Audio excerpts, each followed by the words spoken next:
வடக்கு காசாவின் சுஜையா தெற்கு பிரதேசத்திலிருந்தும் பெய்ட்லாஹியாவினுடைய கிழக்கு பிரதேசத்திலிருந்தும் தெரித்து ஓடிய ஆக்கிரமிப்பு படைகளும் கொத்தாக தட்டி தூக்கப்பட்ட 30க்கும் அதிகமான சிப்பாய்களும் ஹமாஸினுடைய அறிக்கையும் ஈரானினுடைய அதிரடியான அறிவிப்பால் ஆடிப்போன நெட்டன்யாகவும் இஸ்ரேலி ஆக்கிரமிப்பு இராணுவமும் யாசர் அபு ஷபாபை பயன்படுத்தி இஸ்ரேலி ஆக்கிரமிப்பும் ஐக்கிய அரபு அமீரகமும் ஃபதா அமைப்பும் மேற்கொள்ளப் போகும் திட்டங்கள்.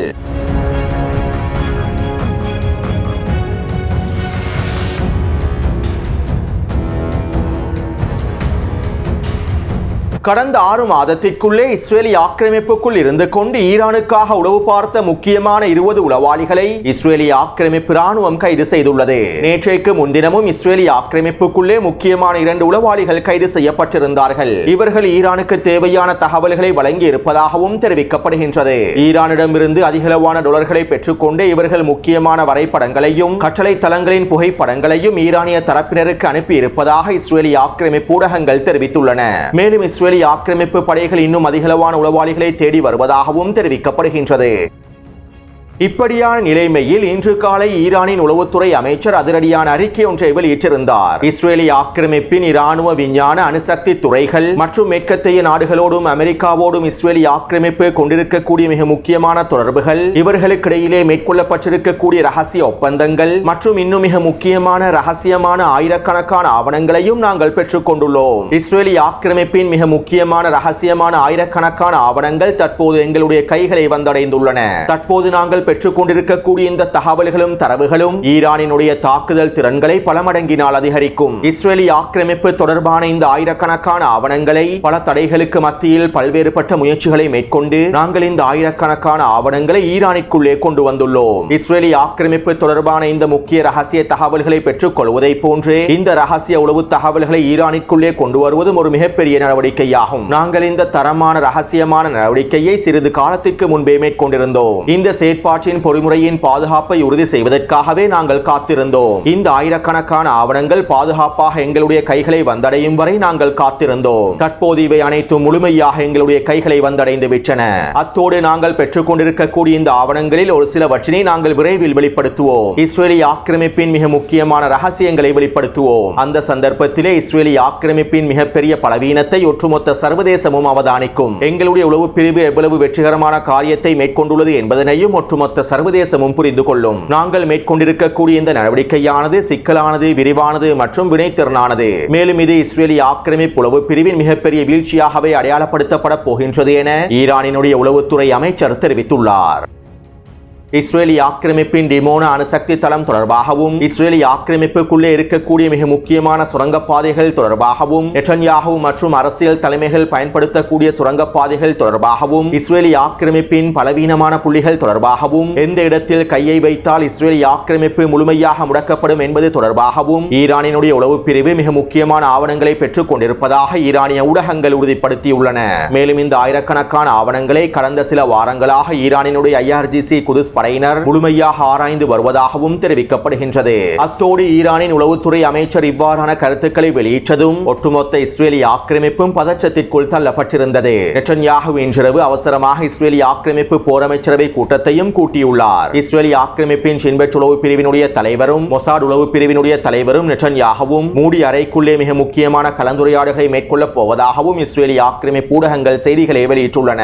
அது மட்டுமல்லாமல் இஸ்ரேலி ஆக்கிரமிப்பு தொடர்பாக பெற்றுக் கொண்டிருக்கக்கூடிய உளவு தகவல்களை ஈரான் அமெரிக்காவுடனான பேச்சுவார்த்தைகளின் போதும் பயன்படுத்திக் கொள்ளும் என்றும் இஸ்ரேலுக்கு எதிரான பதிலடி தாக்குதல்களையும் வலுப்படுத்தும் என்றும் இஸ்ரேலி ஆக்கிரமிப்பு ஆய்வாளர்கள் குறிப்பிட்டுள்ளார்கள். மேலும் இந்த உளவு தகவல்களை ஈரானிய தரப்பினர் பெற்றுக் கொண்டதற்கு பிறகு நெட்டன்யாஹூ ஈரானுக்கு எதிரான தாக்குதல்களை மேற்கொள்வார் என்கின்ற சந்தேகமும் ஏற்பட்டிருப்பதாகவும் சில இஸ்ரேலி ஆக்கிரமிப்பு இராணுவ ஆய்வாளர்கள் கருத்துக்களை வெளியிட்டுள்ளார்கள். இஸ்ரேலி ஆக்கிரமிப்பின் இந்த மிகப்பெரிய உளவுத்துறை வீழ்ச்சியோடு நெட்டன்யாஹூ ஈரானுக்கு எதிரான தாக்குதல்களை மேற்கொள்வது தற்கொலை செய்து கொள்வதற்கு சமனான விடயம் என்றும் அவர்கள் தெரிவித்துள்ளார். எனவே தற்போது ஈரானின் அறிவிப்பினால் ஒட்டுமொத்த இஸ்ரேலி ஆக்கிரமிப்பும் பதற்ற நிலைமைக்குள் தள்ளப்பட்டுள்ளது. ஒரு புறம் இஸ்ரேலி ஆக்கிரமிப்பு பாராளுமன்றத்தினை கலைப்பதற்கான வேலை திட்டங்கள் மும்முரமாக நடைபெற்று வருகின்றன.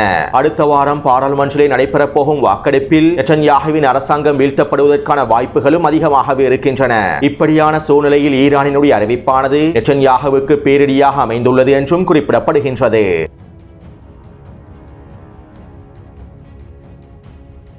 நேற்றைக்கு முன்தினம் யாசர் அபு ஷபாபினுடைய கொள்ளை கும்பலை சேர்ந்த ஒரு மிக முக்கியமான புள்ளியொன்றை பலஸ்தீனிய போராளிகள் கைது செய்திருந்தார்கள். மேலும் இந்த முக்கியமான புள்ளியை கைது செய்து அவருடைய வாக்குமூலங்களையும் பெற்று அவற்றை காணொலியாகவும் வெளியிட்டிருந்தார்கள். மேலும் இந்த காணொலியிலே பலஸ்தீனிய போராளிகள் குறித்த நபரை அளிக்கக்கூடிய காட்சிகளையும் காண்பித்திருந்தார்கள். இந்த காணொலியை டெலிகிராம் சேனலிலும் பதிவிட்டுள்ளேன். அத்தோடு இதே போன்றே யாசர் அபு ஷபாபினுடைய கும்பல்களில் இருக்கக்கூடிய ஒவ்வொரு மிக முக்கியமான புள்ளிகளையும் பலஸ்தீனிய போராளிகள் கொத்தாக தட்டி தூக்கி வருகின்றார்கள். இன்று காலையும் ரஃபாவின் மேற்கு பிரதேசத்திலே ஒரு வீடொன்றிற்குள் பொறியொன்றை வைத்து இந்த கும்பல்களுக்கு எதிரான தாக்குதல் ஒன்றை மேற்கொண்டிருப்பதாகவும் தெரிவிக்கப்படுகின்றது. ரஃபாவின் மேற்கு பிரதேசத்தில் இருக்கக்கூடிய வீடொன்றில் வைக்கப்பட்டிருந்த பொறியிலேயே யாசர் அபு ஷபாபினுடைய கும்பல்கள் சிக்கி இருப்பதாகவும் அவர்களில் 10க்கும் அதிகமானோர் மொத்தமாக அளிக்கப்பட்டிருப்பதாகவும் தெரிவிக்கப்படுகின்றது. குறித்த வரைபடத்திலே இலக்கம் 1, 2, 3, 4 ஆகிய பிரதேசங்களிலேயே தற்போது யாசர் அபு ஷபாபினுடைய கும்பல்கள் நிலை கொண்டுள்ளன. ரஃபாவின் எல்லை பிரதேசத்திலே நிலை கொண்டிருக்கக்கூடிய இஸ்ரேலி ஆக்கிரமிப்பு ராணுவத்தின் கட்டளை தளங்களுக்கு அருகாமையிலேயே யாசர் அபு ஷபாபின் கும்பல்களுக்கான கூடாரங்களும் அமைத்துக் கொடுக்கப்பட்டுள்ளன.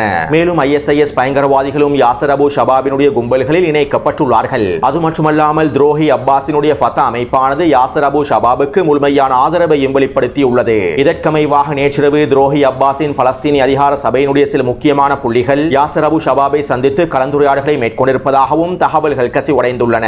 மேலும் இந்த கலந்துரையாடல்களுக்கு பிறகு யாசர் அபு ஷபாபினுடைய கும்பல்களுக்கு பாப்புலர் ஃபோர்சஸ் என்றும் பெயர் வைத்துள்ளார்கள். துரோகி அப்பாஸின் பலஸ்தீனி அதிகார சபைக்கு கீழால் இருக்கக்கூடிய PA படைகளை போன்று யாசர் அபு ஷபாபினுடைய படைகளுக்கு PF படைகள் என பாப்புலர் ஃபோர்சஸ் என பெயர் வைத்துள்ளார்கள். அத்தோடு இந்த யாசர் அபு ஷபாபுக்கும் அவனுடைய கும்பல்களுக்கும் நிதி உதவிகளை வழங்குவதற்கு ஐக்கிய அரபு அமீரகம் முன்வந்திருப்பதாகவும் தகவல்கள் கசிவடைந்துள்ளன. துரோகி அப்பாஸின் பலஸ்தீனி அதிகார சபைக்கு கீழால் யாசர் அபு ஷபாபினுடைய பயங்கரவாதிகளை ஒன்றிணைத்து அவர்களுக்கு தேவையான எல்லா விதமான நிதி உதவிகளையும் வழங்குவதற்கு ஐக்கிய அரபு அமீரகம் முன்வந்துள்ளது. ரஃபா பிரதேசத்தின் கட்டுப்பாடுகளும் ரஃபா கடவை பிரதேசத்தினுடைய கட்டுப்பாடுகளும் காசாவின் உள்துறை அமைச்சகத்திற்கு கீழாலேயே இருந்தது. மேலும் இஸ்ரேலி ஆக்கிரமிப்பு ரஃபா எல்லை பிரதேசத்தினை கைப்பற்றியதற்கு பிறகு ரஃபா கடவை பிரதேசத்தினை அவர்களுடைய முழுமையான கட்டுப்பாட்டுக்கு கீழால் கொண்டு வந்தது. மேலும் காசாவிலே யுத்த நிறுத்தம் ஏற்படுத்தப்பட்டாலும் ரஃபா கடவை பிரதேசத்தினுடைய நிர்வாகத்தினை நாங்கள் ஹமாஸுக்கு ஒப்படைக்க மாட்டோம் என இஸ்ரேலி ஆக்கிரமிப்பு தெரிவித்திருந்தது. அதே போன்று காசாவிலே போருக்கு பிறகு காசாவை முழுமையாக நிர்வகிப்பதற்காக சுயாதீனமாக இயங்கக்கூடிய பலஸ்தீனியர்கள் நியமிக்கப்படுவார்கள் என்றும் ஒரு சுயாதீன குழு ஒன்று காசாவின் நிர்வாகத்தினை முழுமையாக கட்டுப்படுத்தும் என்றும் இதனை நாங்கள் ஏற்றுக்கொள்வதாகவும் ஹமாஸ் தரப்பினர் அறிவித்திருந்தார்கள். எனவே தற்போது யாசர் அபு ஷபாபினுடைய இந்த கும்பல்களுக்கு தேவையான எல்லா விதமான பண உதவிகள் ஆயுத உதவிகளையும் வழங்கி காசாவின் நிர்வாகத்தையும் ரஃபா எல்லை பிரதேசத்தினுடைய நிர்வாகத்தையும் இவர்களுடைய கும்பலுக்கு கீழால் குழுவுக்கு கீழால் கொண்டு வருவதற்கான வேலை திட்டங்களையே இஸ்ரேலி ஆக்கிரமிப்பும் ஐக்கிய அரபு அமீரகமும் துரோகி அப்பாஸினுடைய ஃபத்தா அமைப்பும் மேற்கொள்ளப் போகின்றது. போருக்கு பிறகு காசாவின் நிர்வாகத்தை யாசர் அபு ஷபாபினுடைய கும்பல்களிடம் ஒப்படைப்பதற்கு எல்லா விதமான வேலை திட்டங்களையும் முன்னெடுத்து வருகின்றார்கள். இதற்கு துரோகி அப்பாஸின் ஃபத்தா அமைப்பு முழுமையான ஆதரவை வழங்கி வருகின்றது. மேலும் ரஃபா பிரதேசத்தில் இருக்கக்கூடிய அரபு பழங்குடி மக்களோடு சில பேச்சுவார்த்தைகளையும் ஃபத்தா அமைப்பின் சில முக்கியமான நபர்கள் மேற்கொண்டிருப்பதாகவும் சில தகவல்கள் கசிவடைந்துள்ளன. அத்தோடு நேற்றிரவு யாசர் அபு ஷபாப் இஸ்ரேலி ஆக்கிரமிப்பு ராணுவத்தினுடைய வானொலி ஒன்றிற்கு நேர்காணல் ஒன்றினை வழங்கியிருந்தார். இஸ்ரேலி ஆக்கிரமிப்பு படை தளபதிகளோடு இந்த நேர்காணலை அவர் வழங்கியிருந்தார். மேலும் இதன்போது பயங்கரவாதி யாசர் அபு ஷபாப் இவ்வாறு தெரிவித்திருந்தார். நாங்கள் காசாவிலே மனிதாபிமான உதவிகளை வழங்குவதற்காகவே களமிறங்கியுள்ளோம். காசாவிலே மனிதாபிமான உதவிகளை விநியோகம் செய்வதற்கு பொறுப்பாகவே களமிறக்கப்பட்டுள்ளார்கள். அத்தோடு நாங்கள் எங்களுடைய பாப்புலர் ஃபோர்ஸை விரிவாக்குவதற்கு திட்டமிட்டுள்ளோம். காசாவில் இருக்கக்கூடிய பலஸ்தீன இளைஞர்கள் எங்களோடு இணைந்து கொள்ள முடியும். மேலும் நாங்கள் காசா முழுவதும் உணவு விநியோகத்தை மேற்கொள்வதற்கான வேலை திட்டங்களையும் ஆரம்பிக்க முடியும் என பயங்கரவாதி யாசர் அபு ஷபாப் தெரிவித்துள்ளார். அத்தோடு இந்த நிலைமைகள் பலஸ்தீனிய எதிர்ப்பு குழுக்களுக்கும் பலஸ்தீனிய போராளிகளுக்கும் புதிய விடயமல்ல. இதற்கு முன்பும் இஸ்ரேலி ஆக்கிரமிப்பு காசாவிற்குள்ளே அவர்களுக்கு சார்பாக இருக்கக்கூடிய பல குழுக்களை உருவாக்குவதற்கு முயற்சி செய்துள்ளது. காசாவில் இருக்கக்கூடிய ஃபத்தா அமைப்பை பயன்படுத்தியும் பலஸ்தீனிய போராளிகளுக்கு எதிராக ஒரு மிகப்பெரிய ஆயுத குழுவை உருவாக்குவதற்கான வேலை திட்டங்களை இதற்கு முன்பும் இஸ்ரேலி ஆக்கிரமிப்பு மேற்கொண்டுள்ளது. இருப்பினும் காசாவின் நிர்வாகத்தை கைப்பற்றுவதற்காக இஸ்ரேலி ஆக்கிரமிப்பு ராணுவத்தின் உதவியோடு களமிறங்கி இருக்கக்கூடிய பல ஆயுத குழுக்கள் தற்போது காசாவின் கல்லறைகளிலே புதைக்கப்பட்டுள்ளார்கள். எனவே இதே நிலைமை தான் யாசர் அபு ஷபாபுக்கும் அவருடைய கும்பல்களுக்கும் ஏற்பட போவதாகவும் இஸ்ரேலி ஆக்கிரமிப்பு இதிலும் மிகப்பெரிய தோல்வியை சந்திக்கப் போவதாகவும் பலஸ்தீனிய ஆய்வாளர்கள் கருத்துக்களை வெளியிட்டுள்ளார்கள்.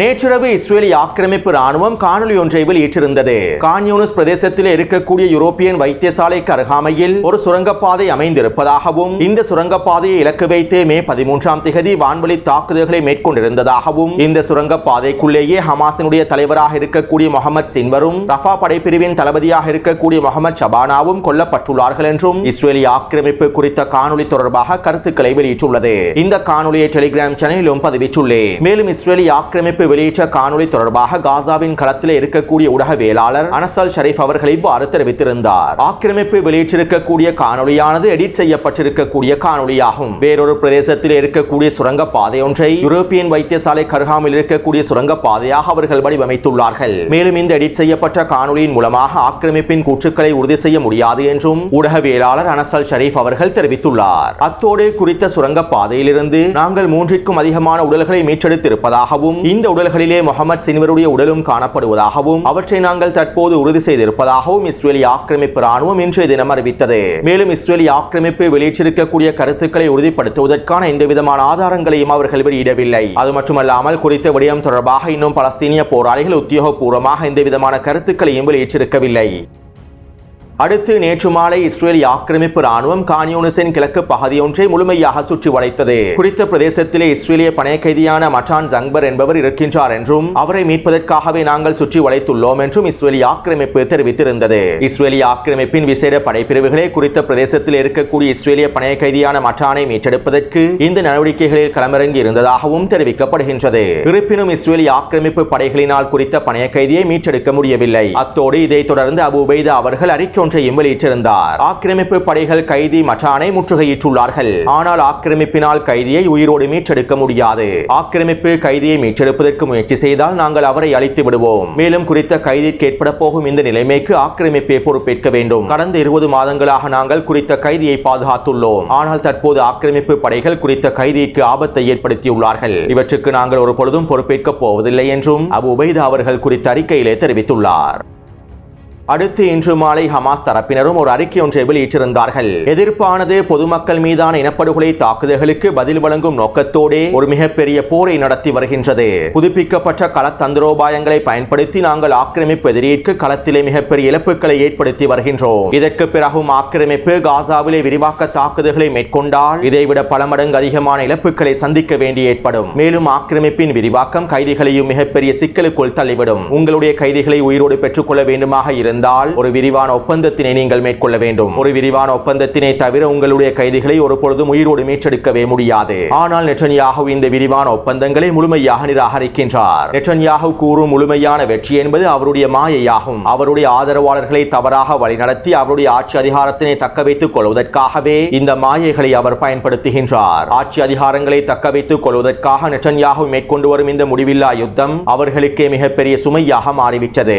காசாவின் களத்திலே ஆக்கிரமிப்பினால் எந்த ஒரு வெற்றியையும் அடைந்து கொள்ளவே முடியாது. காசாவின் களத்திலே இலக்குகளை அடைந்து கொள்வது என்பது ஒரு மிகப்பெரிய மாயையே. காசாவின் களத்திலே ஆக்கிரமிப்பு படைகளின் இலக்குகளை நாங்கள் முழுமையாக சிதைத்து விட்டோம். இனி எஞ்சிருப்பது நெட்டன்யாஹுவின் அரசியல் வீழ்ச்சியும் தனிப்பட்ட வீழ்ச்சியும் மாத்திரமே. விரைவில் இதனையும் எதிர்பாருங்கள் என ஹமாஸ் தரப்பினர் குறித்த அறிக்கையிலே தெரிவித்துள்ளார்கள்.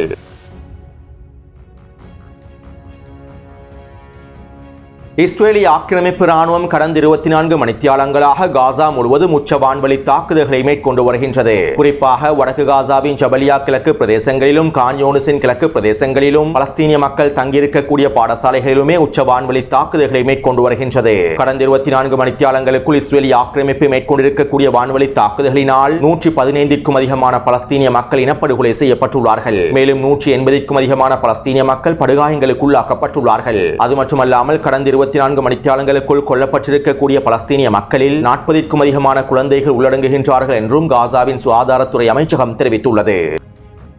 அடுத்து பலஸ்தீனிய போராளிகளும் வடக்கு காசாவின் ஜபலியா பிரதேசத்திலும் கான் யூனிஸ் பிரதேசத்திலும் உச்சக்கட்ட தாக்குதல்களை மேற்கொண்டு வருகின்றார்கள். இதற்கமைவாக அல் கஸ்ஸாம் படையினர் கான் யூனிஸின் தென்கிழக்கு பிரதேசத்திலே சுரங்கப்பாதை பொறியொன்றை பயன்படுத்தி ஆக்கிரமிப்பு படைகளை கொத்தாக தட்டி தூக்கியுள்ளார்கள். இந்த தாக்குதலிலே குறித்த சுரங்கப்பாதைக்குள் நுழைந்து 5க்கும் அதிகமான சிப்பாய்கள் மொத்தமாக அளிக்கப்பட்டிருப்பதாகவும் தெரிவிக்கப்படுகின்றது.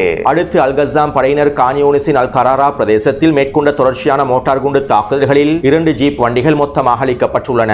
அதற்குள்ளே பயணித்த சிப்பாய்களும் அளிக்கப்பட்டுள்ளார்கள். அடுத்து அல்கசாம் படையினர் கான்யூனிஸ் பல்கலைக்கழகத்திற்கு அருகாமையில் இருக்கக்கூடிய சுரங்கப்பாதை ஒன்றில் பொறியொன்றை வைத்து 6 சிப்பாய்களை கொத்தாக தட்டி தூக்கியுள்ளார்கள். மேலும் இந்த தாக்குதல்களை தொடர்ந்து குறித்த பிரதேசத்திற்கு வருகை தந்த மீட்பு படைகளை இலக்கு வைத்தும் ஏவுகணை தாக்குதல்களை மேற்கொண்டுள்ளார்கள். யாசின் ஏவுகணை தாக்குதல்களையும் டிபிஜி ஏவுகணை தாக்குதல்களையும் மேற்கொண்டிருப்பதாகவும் தெரிவிக்கப்படுகின்றது. அடுத்து அல்குதிஸ் படையினர் ஜபலியாவின் கிழக்கு பிரதேசத்திலே ரிவர்ஸ் இன்ஜினியரிங் செய்யப்பட்ட வெடிகுண்டை களமிறக்கி 10க்கும் அதிகமான சிப்பாய்களை ஒரே நேரத்தில் தட்டி தூக்கியுள்ளார்கள். இந்த தாக்குதலை தொடர்ந்து குறித்த பிரதேசத்திற்கு வருகை தந்த மீட்பு படைகளை இலக்கு வைத்தும் ஆர்பிஜி ஏவுகணை தாக்குதல்களை மேற்கொண்டிருப்பதாகவும் தெரிவிக்கப்படுகின்றது. அடுத்து அல்கசாம் படையினர் கான்யூனிஸின் கிழக்கு பிரதேசத்திலே யாசின் ஏவுகணையை பயன்படுத்தி ஒரு புல்டோசர் வண்டியை அளித்துள்ளார்கள். மேலும் குறித்த புல்டோசர் வண்டியிற்கு அருகாமையில் இருக்கக்கூடிய படைகளை இலக்கு வைத்து டிபிஜி ஏவுகணை தாக்குதல்களையும் ஷபாஸ் வெடிகுண்டு தாக்குதல்களையும் மேற்கொண்டுள்ளார்கள். அதேபோன்று அல்கசாம் படையினர் சுஜையாவின் கிழக்கு பிரதேசத்தில் இருக்கக்கூடிய நசார் தெருவில் 2 சிப்பாய்களை பூஜ்ய தூரத்தில் துப்பாக்கியால் அளித்துள்ளார்கள். அத்தோடு இன்று காலை இஸ்ரேலி ஆக்கிரமிப்பு ராணுவம் சுஜையாவின் தெற்கு பிரதேசத்திலிருந்தும் பெய்ட்லாஹியாவின் கிழக்கு பிரதேசத்திலிருந்தும் பின்வாங்கி இருப்பதாகவும் தெரிவிக்கப்படுகின்றது. பலஸ்தீனிய போராளிகளின் தொடர்ச்சியான தாக்குதல்களை தொடர்ந்து குறித்த பிரதேசத்திலிருந்து இஸ்ரேலி ஆக்கிரமிப்பு தெரித்து ஓடியிருப்பதாகவும் காசாவின் களத்தில் இருக்கக்கூடிய ஊடகவியலாளர்கள் உறுதிப்படுத்தியுள்ளார்கள். எனவே நேற்று மாலை 6 மணியிலிருந்து இன்று மாலை 6 மணி வரையில் கிடைக்கப்பெற்றிருக்கக்கூடிய தகவல்களுக்கு அமைவாக 2 ஜீப் வண்டிகளும் ஒரு புல்டோசர் வண்டி 30க்கும் அதிகமான சிப்பாய்களும் மொத்தமாக அளிக்கப்பட்டுள்ளார்கள். அத்தோடு இந்த காணொலி தொடர்பான கருத்துக்களை பதிவிடுங்கள். தொடர்ந்தும் என்னுடன் இணைந்திருங்கள். நன்றி, வணக்கம்.